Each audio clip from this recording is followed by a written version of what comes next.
Hello and welcome to It's About Youth, the show that talks about issues that matter to youth. I'm Fana Sheh. Today we're talking about an issue that many may not be aware of, or it may have not been highlighted as much, which is education inequality. We have with us two very important guests to talk about this. Seng from CEO of Teach for Malaysia, and Alma Artin Vaqari, VP for Strategic Development for Projek Kalsom. Both are youth-led organization and movement fighting against education inequality in Malaysia. Thank you so much for joining us, both of you. Thank you. All right, awesome. So we're going to have an overview of the situation here. Now, generally, Malaysia provides 11 years of free education for primary and secondary education in public schools. We do have a lot of programs and initiatives, scholarships under the ministry and agencies to help spur education in the country, but I'm sure many may not be aware if education inequality actually exists in Malaysia.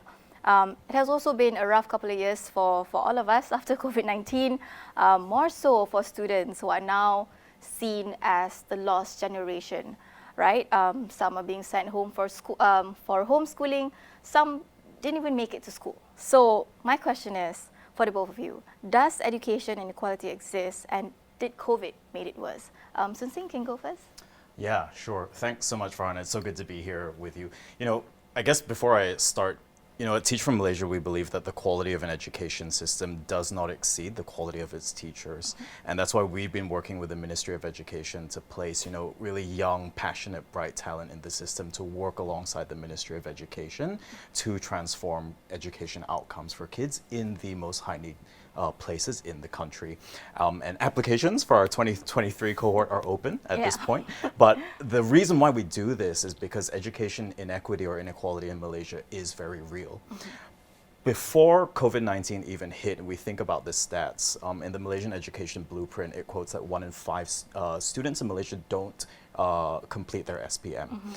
And if we look at what that impact has on lifetime outcomes, we see that kids without an SPM qualification earn 3 million ringgit less than kids with a SPM qualification across a lifetime. Yeah. When we think about that globally, we can think about inequality locally, but when we think about that globally, Malaysian children go to school the same amount as children in Singapore, but at the end of it, Malaysian children are 3 years behind children in Singapore. So there's inequality at the local level, across urban and rural divides, but also across the global level, which is where our students today need to compete. Post-COVID-19, or the impacts of COVID-19, have completely exacerbated the challenges in education inequality. What we saw was that over 1.8 million students in Malaysia did not have access to a device of their own or connectivity during the pandemic. And these kids are significantly set back. And the effects of that, some estimates estimate that kids will be set back approximately 6.2 years in the worst situation. That's a very long time. What about you, Alma? What's your thoughts on this? I think when it comes to education inequality, it does exist in a lot of places, in a lot of countries, and it's very apparent, like what Seng has mentioned just now. But the severity of it, and I think the difference when it comes to looking at education inequality, is the magnitude of its disparities among different countries. Even within Malaysia itself, we see disparities in certain states a little bit more when it comes, this is where the urban-rural divide comes into play. I think for us, when we think of education inequality, a lot of people, I think the first thing that come to their minds would be places like rural areas, right? Where they severely lack the infrastructure to learn and get accessible education. I think this is the first thing that comes to our mind. But the reality is that, of course, urban poor also suffer from a lack of education. And this is where a lot of people, and this is where it's become very apparent during the pandemic. So the question of whether or not the pandemic has actually widen the gap between education and equality, I think that's something that we can definitely see. Prior to the pandemic, a lot of people may not be as aware about education inequality. But during the pandemic, when I myself, I'm currently a student, when we all went through online classes, this is where you can see that peers from your uni, there are people who are close to you that you never knew struggled. When it comes to classes itself, they are unable to log on, they tend to drop out, sometimes they are unable to complete assignments, and a lot of these things became apparent during the pandemic. Post-pandemic, right, a lot of people would assume that things would have gotten a little bit better because things are back physical, people are having face-to-face classes, but honestly, that's not really the case. A lot of the times, or the things that we see right now is that these students, especially those who struggled to learn during the pandemic, now they fall way back behind their peers who are able to learn conducively throughout that entire situation. And this is where we can see how that gap has definitely widened post-pandemic. Yeah, it seems like all of this are somewhat connected to, like you said just now, urban poor, those in rural areas, so some sort of socioeconomic factors are affecting, these kids not being able to get the access, quality education, even before pandemic, during pandemic, now post-pandemic, right? So, Soon Seng, if I may ask, let's talk about the causes here of education inequality, the cycle of education inequality. What's the main contributing factors? Yeah.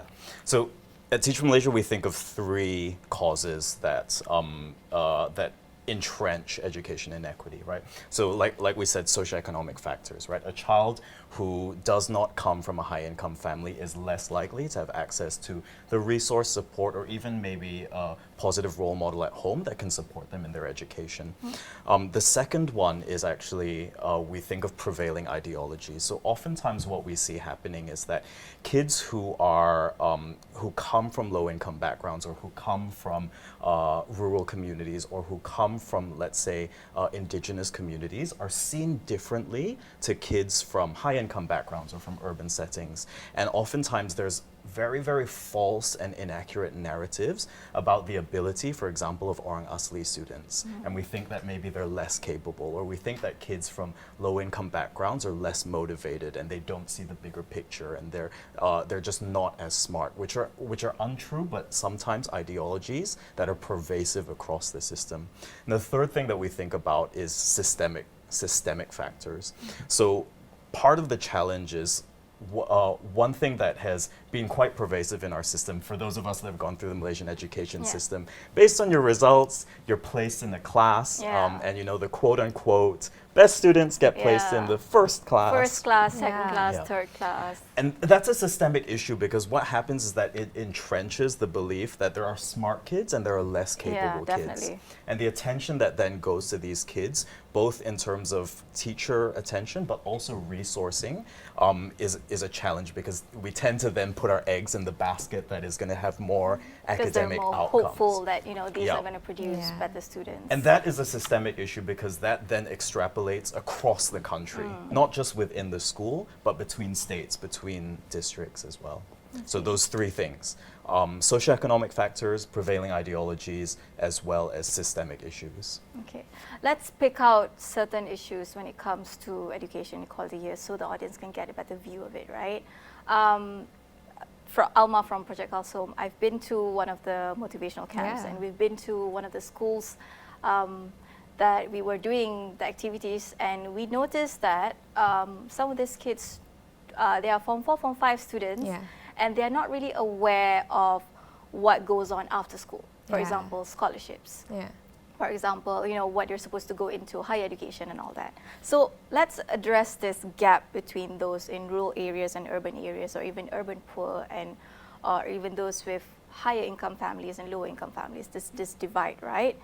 When it comes to education equality, and how do access to information differ, Alma?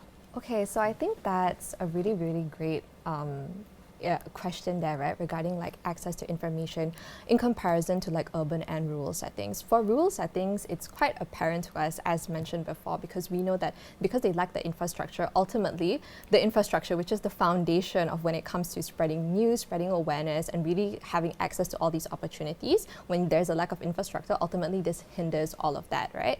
But I think maybe just to delve into a little bit on how it happens in rural areas, I think Soon Seng mentioned a lot about socioeconomic like factors and demographics that affect, right?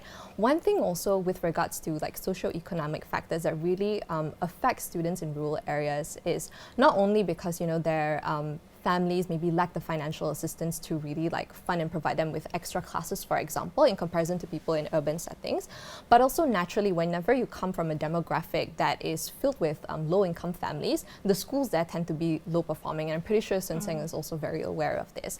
And these areas, right, because they are from rural areas, even when we want to supply teachers to these areas, statistics shows that about 3 to teachers are 3 to 4 times less keen when it comes to being placed into all these rural areas. Not because they are less dedicated, of course, but because it's a very big change, and it's definitely more difficult, right, when it comes to teaching and going into these areas. So because there is a lack of teachers, a lack of quality teachers also going into these areas, ultimately the information that is spread to them, the opportunities that are spread to them, the way they receive education in itself is also very, very different. And that's how you see it becoming like the gap within the rural areas happen, right? For urban settings, on the other hand, I think it's easy for us to say that yes, because you come from an urban setting, you tend to have access to all these opportunities because, you know, even if maybe you don't have workshops in schools or teachers to teach you about it, you potentially have access to internet or posters around town, for example, right? But sometimes that really isn't the case, and it still does happen in urban settings. We have students in Pantai Dalam, for example, who even though they go to high school, they still don't know opportunities about scholarships, loans, financial assistance, and so on, and end up like right after completing high school, they end up working to support their families and so on. Because the thing about urban struggles is that the cost of living here is very, very high. So this is where, you know, a lot of these students post high school, where if they come from a low-income family, they tend to step up so that they can support their family. And it's worrying because all these initiatives that the government has put out, for example, like scholarship and all, it's all there. Exactly. It's not, you know, it's not reachable to these people because of the struggles that they're facing. Yeah. So drawing on to access to information, one more thing that's important is also access to internet and digital equipment, digitization basically. I mean, who can remember the girl from Sabah, right? Oh, Viviana. Viviana, who tried so hard to have a normal education with very limited access to internet. So again, rural versus urban, low income versus high income families.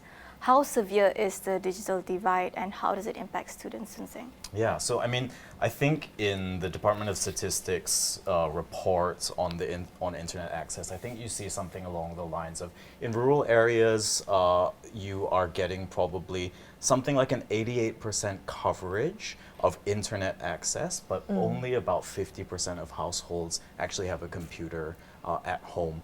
And if you think about the kind of coverage, that may not be a landline coverage, right? It may be mobile coverage.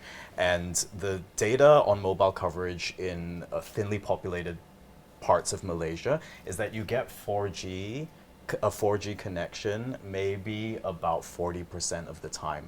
And for those of us that have, you know, been in environments where you don't have a 4G connection, you can basically do very little without a 4G connection. So number one, there is definitely a lack of devices out there, but even if students had access to a device, the stability of the connection just isn't there yet in the most rural and thinly populated parts of the country. We'll talk more about this. Obviously, after this, you know, we have an overview of the situation here, and we want to talk more about solutions after this. So stay tuned.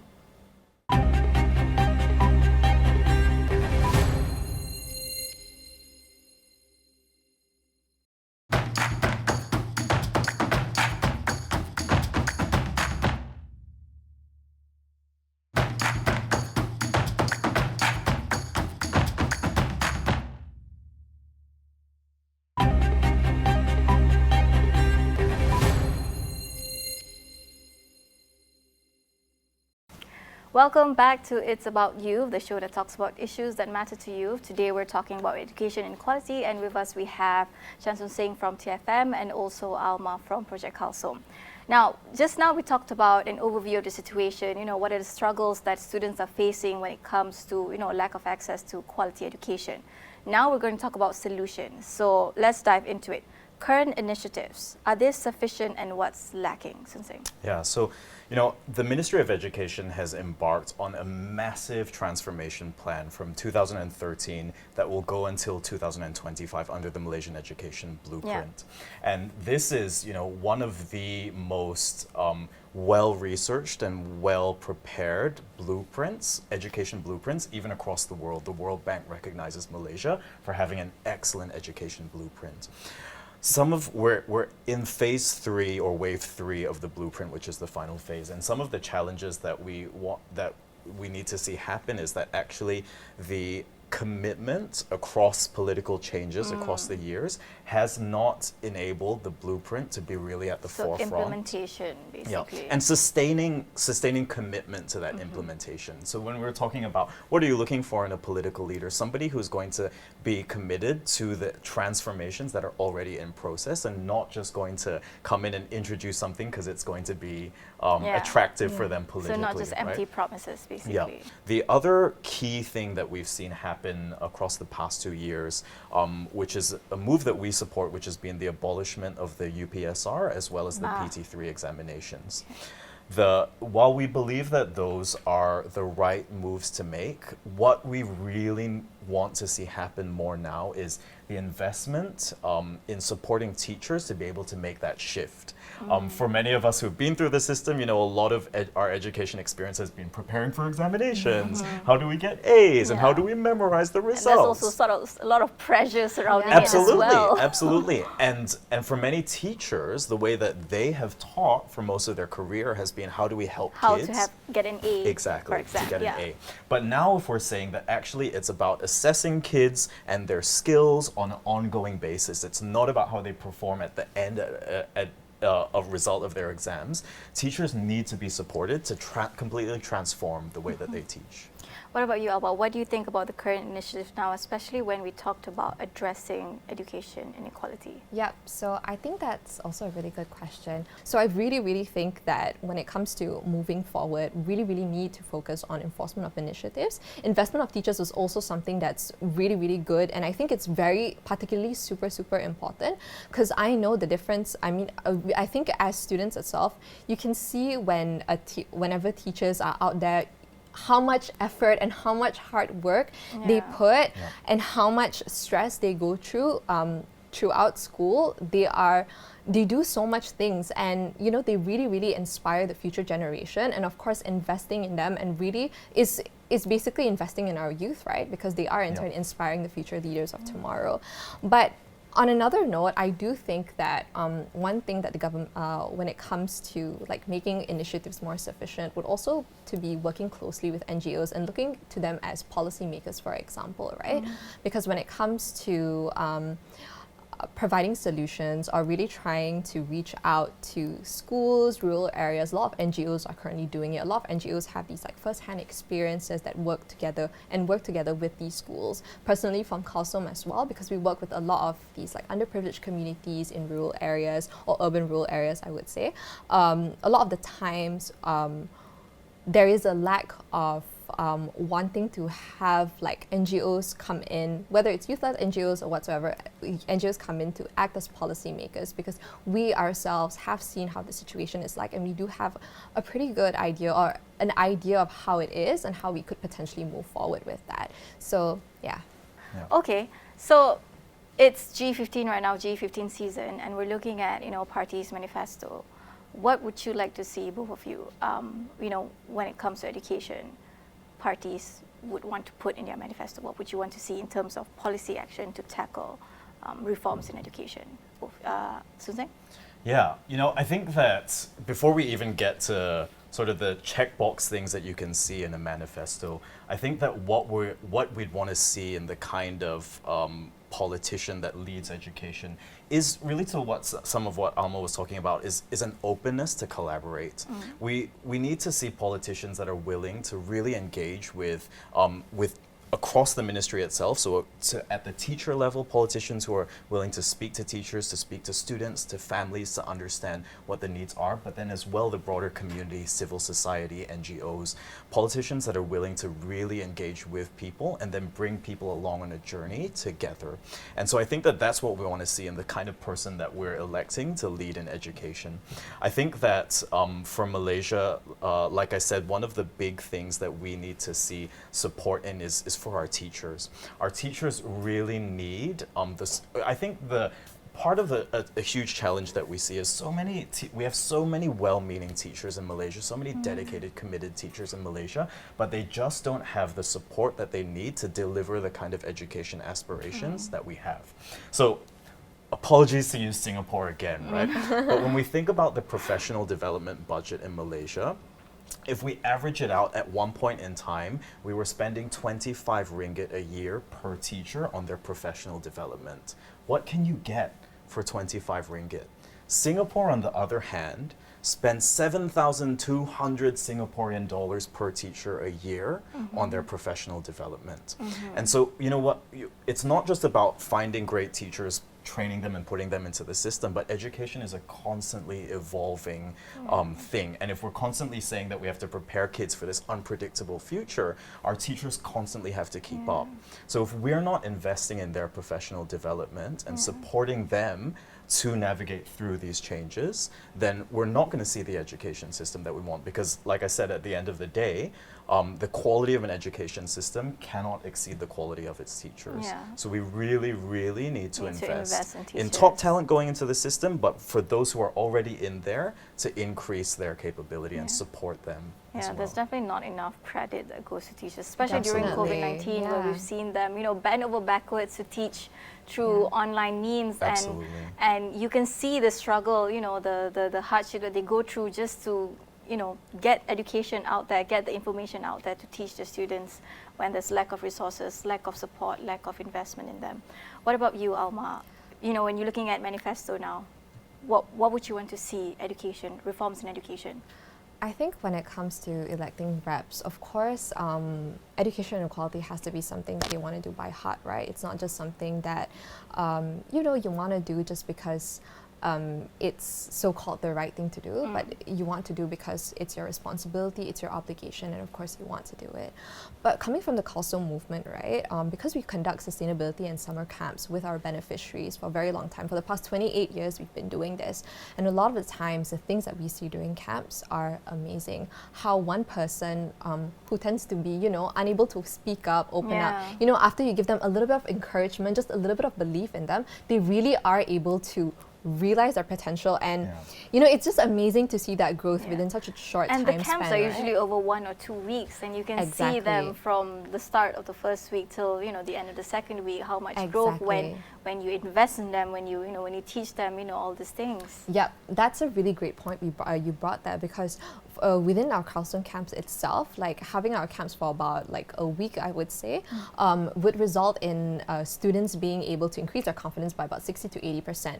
Not just increase their confidence in speaking, but speaking in English specifically, for example, right? And this was just over the span of a few days when you have facilitators out there who are really believing and dedicated to, you know, teaching you. So I would say, I think the whole idea of what kind of reps, you know, what kind of policy actions they would put forward, I think it's really in investing, like providing these opportunities accessible to these students. Because given the fact that, you know, they are able to improve within such a short time span, whether it's like sustainability programs covering a few months or whether it's a few days through our summer camps, the change and the growth is very, very apparent.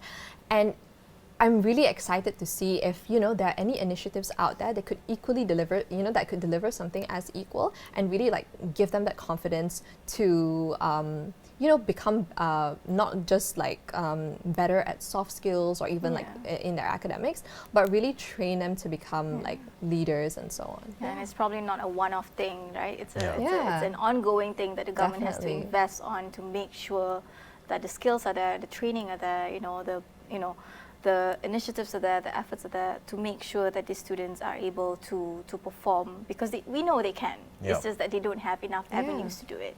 So, to end this, for NGOs like yourself, TFM, and also Projek Kalsom, what support do you guys think you need from the government per se, or the elected reps that's going to be the new government later, to help you further your cause? Because we know you guys are somewhat the backbone, you know, or the people that are pushing forward, you know, to fight this education inequality, helping the government to do so. So what kind of support do you guys need, or what's your message?